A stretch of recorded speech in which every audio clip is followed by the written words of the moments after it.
Olá, gente, tudo bem? Vamos dar início ao estudo do Direito Processual Penal Militar. Nós vamos conversar, então, sobre os principais temas de Direito Processual Penal Militar, sempre focados na preparação para os concursos públicos, Defensoria Pública da União, Magistratura Militar, Ministério Público Militar, até mesmo para as carreiras de analista do STM, analista do MPU, são concursos que vão cobrar, né, analista da Defensoria também, da Defensoria Pública da União, são concursos que vão cobrar o processo penal militar, assim, mas no geral os mais tradicionais são esses aí, ok? Então sempre eu vou trazer aqui o tema de forma bem objetiva e também apontar como esse tema foi cobrado em prova, algumas questões que eu selecionei de provas do CESP, da DPU, que eu vou comentar aqui no decorrer do nosso estudo, ok?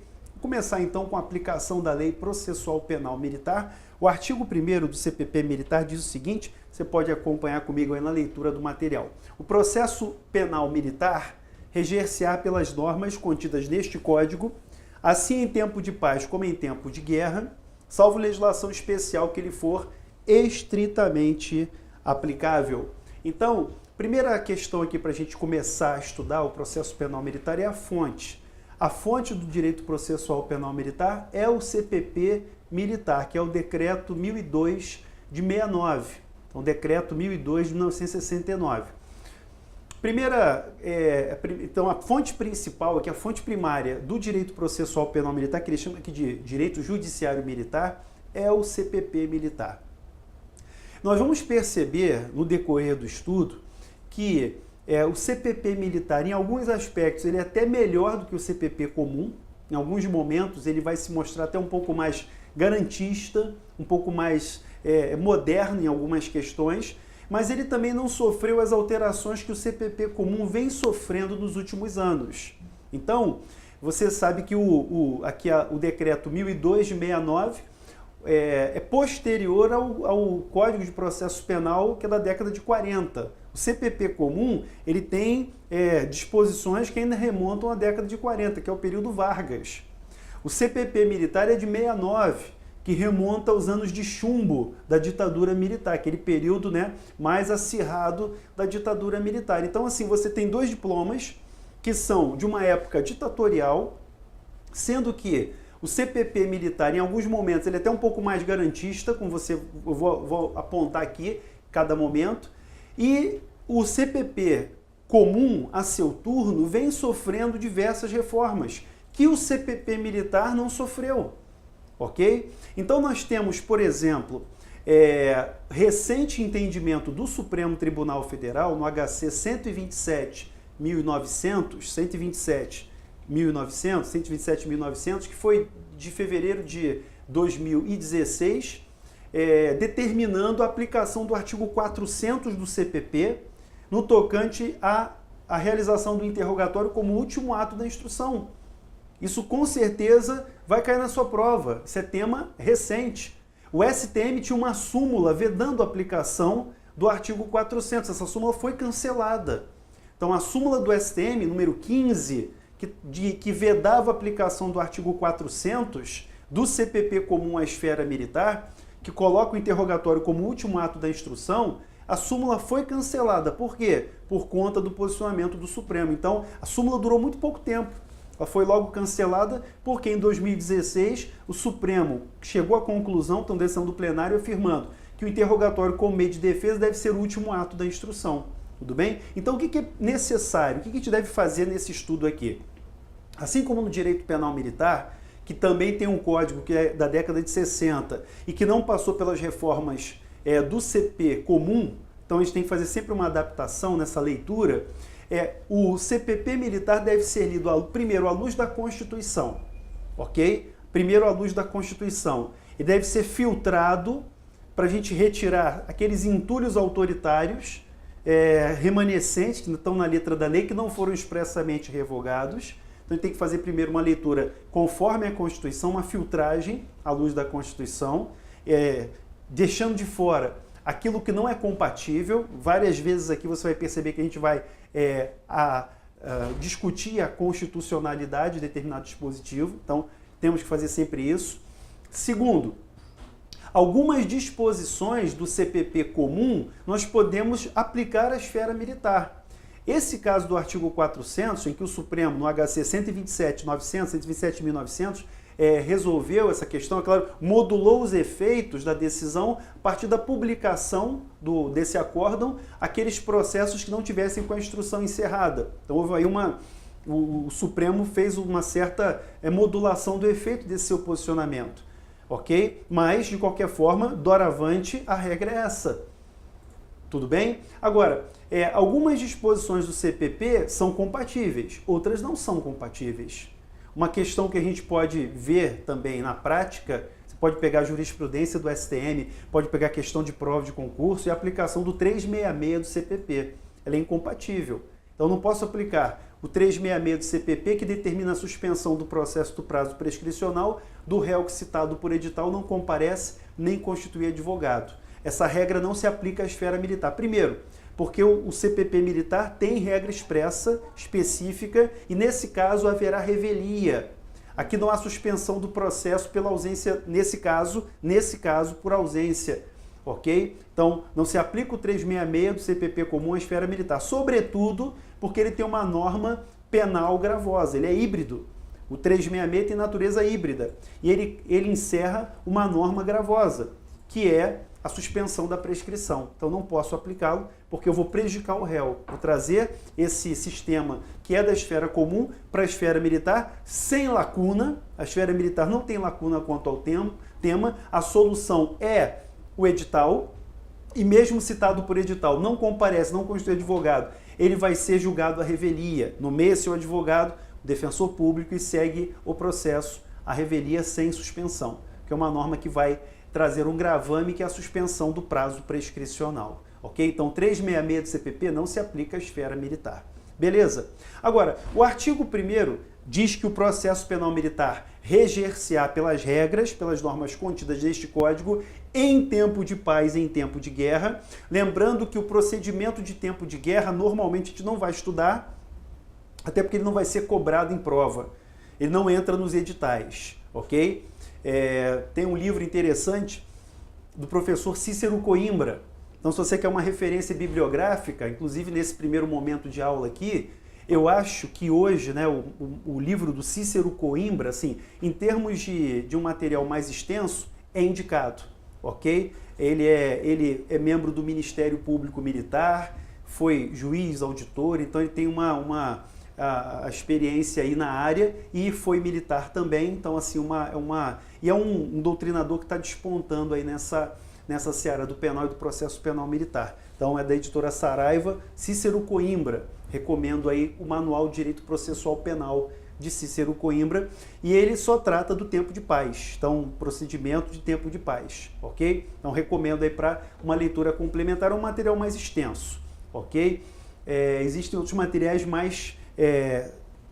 que são mais reduzidos, mais resumidos. Tem pela editora Juspodium um resumo da coleção de resumos. A sinopse ainda não tem. A sinopse eu estou preparando, espero que em breve a gente consiga publicar. Estou redigindo a sinopse de Direito Processual Penal Militar. Espero que a gente em breve consiga aí lançar. Mas existe da coleção de resumos, uma coautoria aí de colegas lá da Defensoria Pública da União, então Fabiano Preste, juntamente com o Ricardo Giuliani, uma outra colega, eles têm material sobre processo penal militar, mas em resumo, um livro de resumo. Mas, de qualquer maneira, atende à nossa necessidade. Um estudo mais aprofundado, eu recomendaria aí o Cícero Coimbra, um estudo mais objetivo, como vai ser que o ritmo do nosso trabalho aqui de aula, o resumo da Juspodium também serve muito bem aqui, atende muito bem a necessidade, ok? Então são essas recomendações de bibliografia, sempre buscando aí um material que seja bem atualizado e direcionado o máximo possível para concursos públicos. Tudo certo até aí, gente? Então, beleza?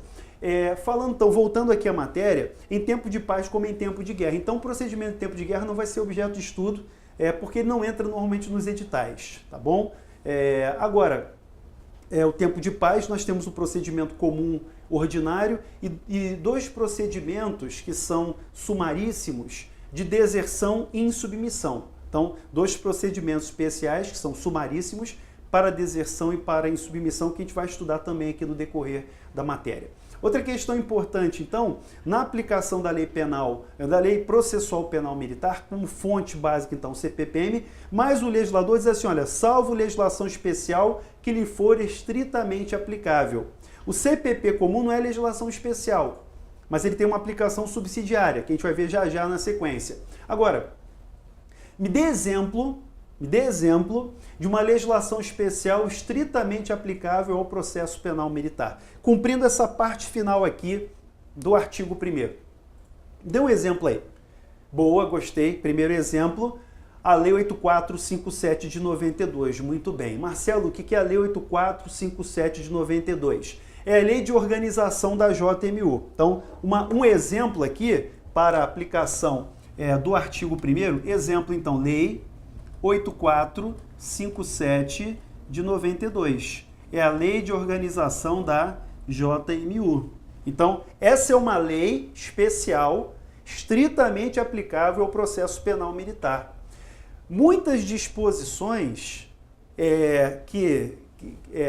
muitas questões, muitos temas que não são tratados aqui no CPP militar, são esmiuçados na Lei 8457. Ok? Isso nível federal, isso aqui é nível federal. Nível estadual, a lei de organização de cada estado, organização judiciária de cada estado, vai estabelecer competência da justiça militar, vai estabelecer a divisão ali de atribuições, questão de recurso, então tem diferença de recursos da esfera estadual para a esfera federal também, ok? Mas para a gente aqui, o que pode acontecer, trazendo aqui para a área federal, a Lei 8457, que é a Lei de Organização da JMU. É lei específica, lei especial, aplicável aqui ao processo penal militar. Só para a gente fazer um exemplo. Aqui nós temos a formação do Conselho de Justiça. Então, a formação do Conselho Especial, do Conselho Permanente. O CPP militar não trata disso. Mas a Lei 8457 estabelece aqui o procedimento, a composição, a formação dos conselhos, ok? Então, a competência do juiz auditor, a competência do corregedor, competência do STM, tudo isso aí vai se definir na Lei 8457 de 92. Tudo bem? Essa foi fácil, né? Porque essa aqui está bem ligada ao tema. Me dê um outro exemplo aí. Esse exemplo eu gostei, a Lei 9296, olha, você está afiado, hein? 9296 de 96. O que? Lei de interceptação telefônica? Sim, a Lei de interceptação telefônica é aplicável à esfera militar, ok? Veja, a Constituição não faz ressalva. A Lei 9296 não faz ressalva. Ela admite a interceptação telefônica como última ratio para apuração de crimes punidos com reclusão. Lembra? Havendo indícios de autoria, de existência do crime, punido com pena de reclusão e não há outro meio de obter a prova. Então eu posso, no processo penal militar, me valer da Lei 9296 de 96 naquilo que é estritamente aplicável. Ok? Tudo bem? Então, exemplos aqui de aplicação. A Lei 12.037, Lei 12037 de 2009, o que é isso aqui? Identificação criminal. Posso aplicar, não tem essa norma aqui no processo penal militar expressamente, é legislação especial aplicável. Tudo bem? Agora, não use a Lei 7960. Então aqui são exemplos em que eu posso aplicar a legislação especial. Agora, não. Aqui você não pode aplicar. Aí eu tenho a Lei 7960 de 89. Essa não. Por que não? Porque essa lei trata da prisão temporária. Prisão temporária tem um rol taxativo de crimes. Então, aqueles crimes indicados no rol da prisão temporária, que admitem essa modalidade de prisão, que é uma prisão cautelar da fase investigatória, esse rol não bate com o rol de crimes militares. Ok? A Lei 8.072. Isso aqui, inclusive, tem jurisprudência do Supremo Tribunal Federal afastando a aplicação da Lei 8.072 de 90, porque também tem um rol taxativo. A Lei de Crimes Ambientais, a Lei de Crimes Hediondos tem um rol taxativo e não corresponde aqui à realidade da esfera militar, ok? Então, para a gente situar, existem leis que não são aplicáveis, mas existem leis que são estritamente aplicáveis. Aqui, a título de exemplo, você pergunta, Marcelo, cabe aplicação da LEP? A Lei de Execução Penal pode ser aplicada? Olha, o processo penal militar tem as suas normas próprias de execução. Quer ver uma questão? No processo penal militar, pasmem, não tem agravo em execução. O agravo em execução está na LEP. Sabe qual é o recurso cabível em sede de execução na esfera militar? Recurso em sentido estrito. É o rese mesmo. Na esfera comum, é o agravo em execução. Das decisões em execução penal, cabe agravo. Na esfera militar, não tem agravo, é o rese. Você pode pesquisar na jurisprudência do SM, você vai encontrar a referência a esse tema. E o detalhe, o STM, em alguns casos, nega até a fungibilidade, por entender que o recurso cabível, em sentido estrito, até tem uma diferença de prazo, porque o rese na esfera militar tem que ser interposto em 3 dias, ok? Na esfera comum são 5 dias, então você tem essa diferença de prazo que pode inviabilizar. Uma vez que o agravo em execução, ele deve ser interposto em 5 dias, mesmo prazo do rese, ok? Lembra da súmula 700 do Supremo Tribunal Federal. Então, às vezes a pessoa maneja lá na esfera militar, numa execução na esfera militar, maneja um agravo, usa o prazo de 5 dias, mas ele fica intempestivo, porque o recurso correto é em sentido estrito, então nem fungibilidade dá para aplicar. Ok? Levando em consideração que, salvo hipótese de má-fé, o erro grosseiro e, claro, respeitada a tempestividade, o juiz pode acolher o recurso equivocado pela fungibilidade e dar-lhe o processamento do recurso correto. Mas o STM não tem admitido agravo em execução, aplicar fungibilidade para reconhecê-lo como recurso em sentido estrito, sobretudo, porque aqui na esfera militar o prazo é diferente e a hipótese de cabimento está na letra do CPP militar. Então, essa primeira abordagem, essa primeira viagem, só para a gente apontar o que é cabível e o que não é cabível. Agora, alguma disposição da LEP vai ser aplicável. Quer ver um exemplo? O agravo está fora, mas eu tenho, por exemplo, progressão de regime. Na esfera militar, o Código Penal Militar não prevê progressão. O CPP militar não prevê progressão. Pela letra da lei, o condenado executado na esfera militar, ele viria no regime fechado e teria livramento condicional só. Se não houver sursi, ele vem no regime fechado com o livramento condicional, que seria um incidente da execução para o direito processual penal militar. Isso seria um incidente da execução, ok? Então, a jurisprudência do Supremo Tribunal Federal tem admitido regime diverso do fechado e progressão de regime para a esfera militar. Então, em consequência, eu posso aplicar os critérios da LEP para a progressão de regime. 1/6 de pena cumprida, o bom comportamento carcerário, ainda que o sujeito esteja cumprindo pena na esfera militar, já que a progressão não foi contemplada na lei, mas a jurisprudência do Supremo tem mitigado o rigor da lei, permitindo aí a possibilidade de progressão de regime, tá certo? Então, remissão por estudo, remissão por trabalho. Então, são disposições que a gente pode adaptar, são aplicáveis e respeitam também a estrutura, a índole do processo penal militar, seja o processo condenatório, seja o processo executório. Tá legal? Seguindo mais um pouquinho, vem comigo aqui no parágrafo 1º do artigo 1º para a gente poder fazer aqui uma outra leitura. Leia lá comigo. Nos casos concretos, se houver divergência entre essas normas e as de convenção ou tratado de que o Brasil seja signatário, prevalecerão as normas do tratado. Isso já foi questão de prova, hein? Foi cobrado em prova já. Então, se houver norma prevista em tratado internacional colidindo com o CPP militar, prevalece a norma do tratado, qualquer que seja o tema. Então, não é só em direitos humanos, qualquer que seja o tema, prevalece a norma internacional, ok? Então, por exemplo, alguma norma que envolva imunidade de jurisdição, ok? Questão formal, questão de reconhecimento dessas prerrogativas diplomáticas, etc. Então, nesse caso, respeita-se a norma internacional. Então, sempre que houver conflito entre o CPP militar e a norma internacional, prevalece a norma internacional, tá certo?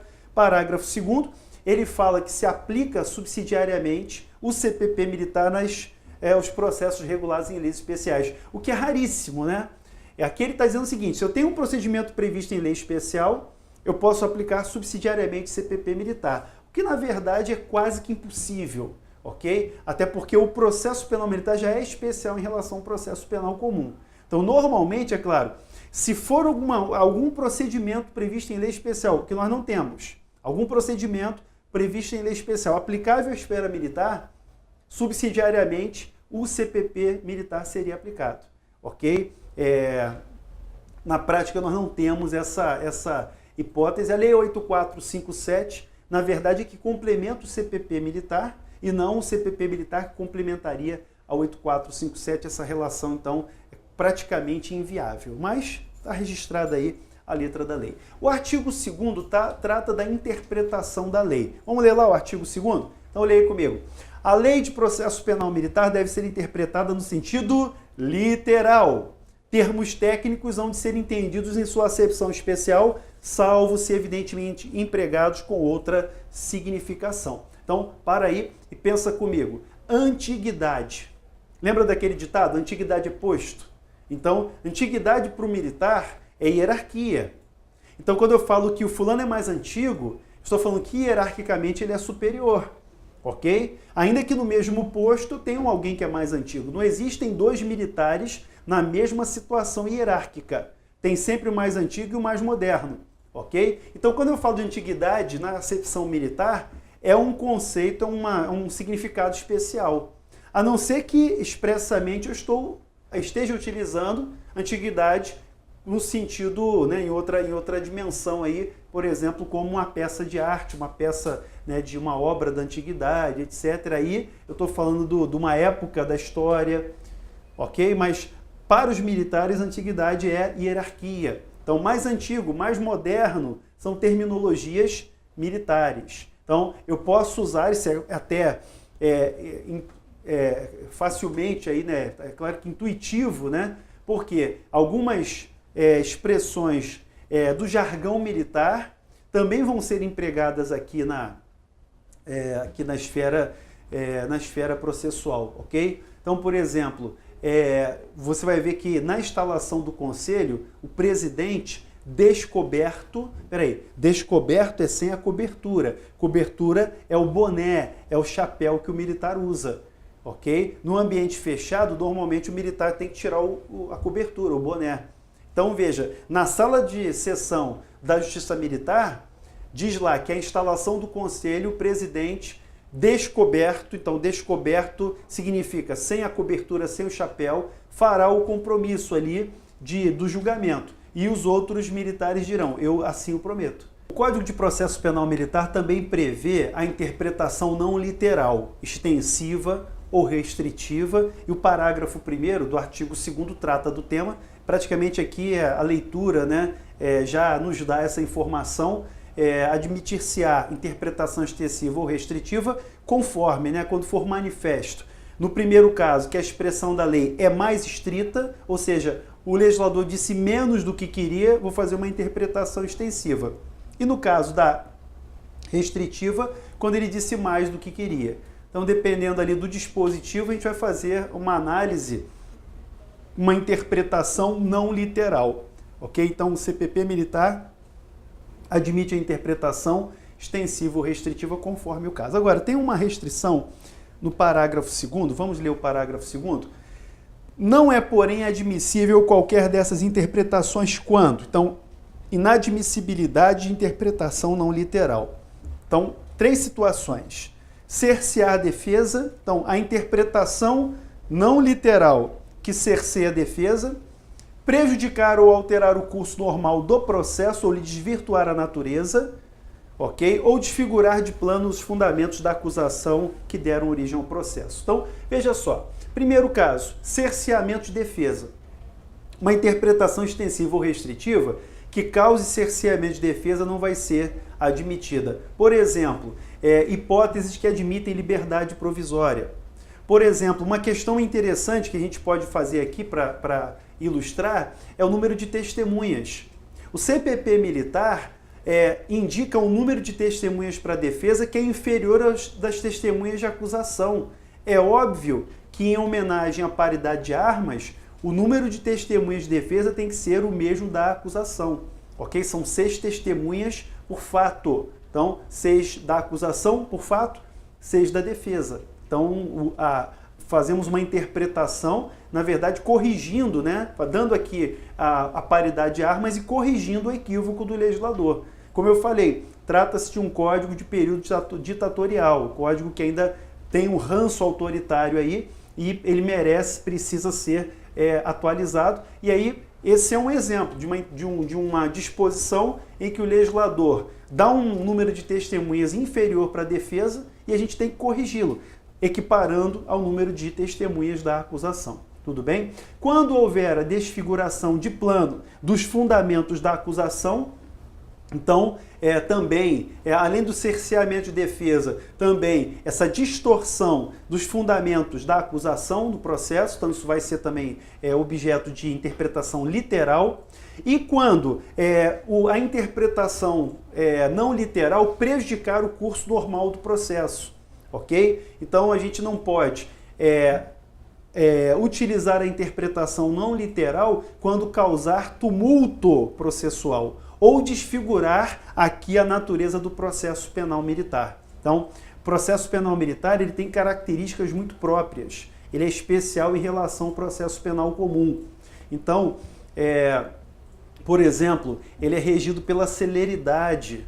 O processo penal militar, você vai perceber que apesar de todo o formalismo dos militares, o processo penal militar, ele tem, em alguns momentos, muita informalidade. Então eu posso usar, por exemplo, meios de comunicação processual mais informais. Contato telefônico, pode ser carta, pode ser utilizada para uma intimação. Então eu tenho uma maior flexibilização também. E aí, é claro, dentro dessa lógica eu não posso, de alguma forma, prejudicar o curso normal da instrução, criando, interpretando de forma restritiva ou extensiva determinado dispositivo que prejudique essa marcha processual, ou então a própria natureza do processo penal militar, com a sua especialidade, ok? Então são casos em que há vedação de interpretação extensiva ou restritiva, e é claro que a gente vai pontualmente mostrando como é que isso vai ser aplicado. Artigo 3º, vamos às formas de suprimento das lacunas. Veja comigo aí na telinha. Então veja, os casos omissos, as lacunas, serão supridas, primeiro, pela legislação do processo penal comum, quando aplicável ao caso concreto e sem prejuízo da índole do processo penal militar. Então, nós podemos suprir lacunas do processo penal militar com o CPP comum, ok? Agora, primeiro, gente, não é a lacuna aquela chamada silêncio eloquente. Essa lacuna é a chamada lacuna involuntária. O suprimento dos casos omissos, essas lacunas aqui discutidas, são aquelas que sejam, evidentemente, lacunas involuntárias, ok? Então, algum tema, algum instituto que o CPP militar deixou em aberto. Então, eu vou poder suprir essa lacuna com a aplicação do processo penal comum, do CPP comum, ok? Desde que respeitada a índole do processo penal militar. Então, primeiro, deixa eu dar um exemplo aqui interessante. Citação com hora certa. O processo penal militar não utiliza citação com hora certa, ok? Não há previsão. Mas eu não posso aplicar aqui suprindo a lacuna usando o CPP comum? Não posso aplicar, primeiro, que não é lacuna, evidentemente não é caso de lacuna. Quando o réu não é encontrado, ele é citado por edital. E o CPP militar não faz diferença se ele se oculta ou se simplesmente ele não é encontrado. Quer se ocultando, quer não seja encontrado, por qualquer outra razão, então a citação é por edital. O processo penal comum ganhou a citação com hora certa em 2008, ok? Muito questionado, inclusive, no Supremo Tribunal Federal, recentemente, a citação com hora certa foi alvo de questionamento e o Supremo disse que ela é constitucional, à luz do CPP comum, mas não fez aplicação em relação ao processo penal militar. Então, primeiro, não é lacuna, porque o CPP militar prevê o edital. Segundo, pode ser considerado aqui estranho a índole do processo penal militar, ok? Já que o sujeito pode ser citado por edital, ele vai ser ali publicado o edital, mesmo que ele se oculte para não ser citado, ok? Aqui no processo penal militar, por exemplo, a gente tem revelia até do preso. O preso pode ser revel. Oportunamente vou falar sobre esse tema. Avança um pouquinho mais, vamos ali para a tela. Pela jurisprudência, então jurisprudência do Supremo, do STJ, do STM, os usos e costumes militares. Quer ver um exemplo de usos e costumes militares? O militar mais antigo sempre fica à direita. Então, por exemplo, eu sou o tenente Uzeda, o capitão João fica à minha direita. Sempre, na esfera militar, se estamos deslocando, se estamos ali parados, o mais antigo fica sempre à direita. Isso é um costume militar. Então, por exemplo, o assento dos juízes, componentes do conselho, a gente pode respeitar também essa ordem à direita, sentando sempre ali o mais antigo, ok? Os princípios gerais de direito e a analogia também são formas de suprimento das lacunas. Então, alguns princípios gerais que podem ser adotados também aqui na esfera do processo penal militar, princípios constitucionais, garantias constitucionais também vão ser aplicadas, os princípios gerais de direito, podemos aplicá-los aqui, e também a analogia como forma de suprimento de lacunas, lembrando que a ideia da analogia é, onde há a mesma regra, o mesmo raciocínio, deve se aplicar a mesma norma, ok? Então são essas as formas de suprimento dos casos omissos. A gente fecha aqui esse primeiro bloco. Na sequência, eu vou concluir essa parte da aplicação da Lei Processual Penal Militar e já entramos na análise da investigação criminal, falando do inquérito policial militar. Até já.